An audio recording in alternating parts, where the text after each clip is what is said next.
নাউজুবিল্লাহ শব্দের অর্থ কি? আমি আল্লাহর কাছে আশ্রয় চাই। আস্তাগফিরুল্লাহ শব্দের অর্থ কি? আমি আল্লাহর কাছে ক্ষমা চাই। আল্লাহু আকবর শব্দের অর্থ কি? আল্লাহ মহান বা আল্লাহ সর্বশ্রেষ্ঠ। মাশা আল্লাহ শব্দের অর্থ কি? আল্লাহ যেমনটি চেয়েছেন। জাযাকাল্লাহ শব্দের অর্থ কি? আল্লাহ তাআলা আপনাকে উত্তম প্রতিদান দিন। আসসালামু আলাইকুম এর অর্থ কি? আপনার মৃত্যু হোক। সালাম আলাইকুমের অর্থ কি? উটের নাড়ি ভুঁড়ি আপনার জন্য। সালাম আলাইকুম এর অর্থ কি? আপনার ওপর গজব পড়ুক। আসসালামু আলাইকুম এর অর্থ কি? আপনার ওপর আল্লাহর শান্তি বর্ষিত হোক। চৌধুরী শব্দের বাংলা অর্থ কি? 4 অঞ্চলের প্রধান। শিকদার শব্দের বাংলা অর্থ কি? জমিদারের সহকারী। খন্দকার শব্দের বাংলা অর্থ কি? ধর্মীয় জ্ঞান সম্পন্ন ব্যক্তি।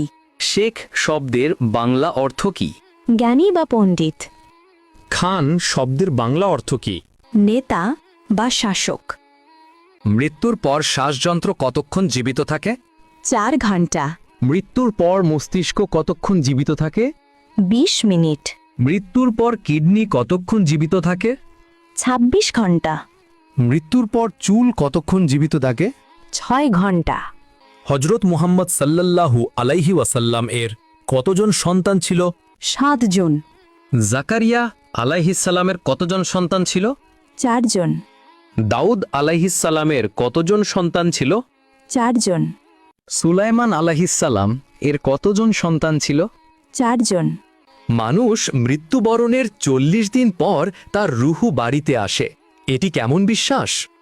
প্রচলিত কুসংস্কার। মাজারে ও পীরের দরবারে সিজদা করার বিধান কি? হারাম। বান্দার কোন আমলে আল্লাহ তাআলা সবচেয়ে বেশি খুশি হয়?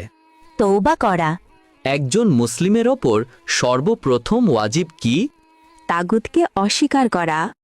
আল্লাহুম্মা গফিরলি শব্দের বাংলা অর্থ কি? হে আল্লাহ, আমাকে ক্ষমা করুন। ওয়ারহামনি শব্দের বাংলা অর্থ কি? আমার প্রতি দয়া করুন। ওয়াহদিনী শব্দের বাংলা অর্থ কি? আমাকে সঠিক পথ দেখান।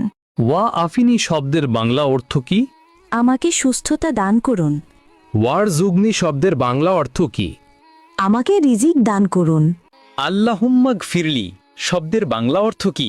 হে আল্লাহ, আমাকে ক্ষমা করুন। ওয়ারহামনি শব্দের বাংলা অর্থ কি? আমার প্রতি দয়া করুন। ওয়াহদিনী শব্দের বাংলা অর্থ কি? আমাকে সঠিক পথ দেখান। ওয়া আফিনী শব্দের বাংলা অর্থ কি? আমাকে সুস্থতা দান করুন।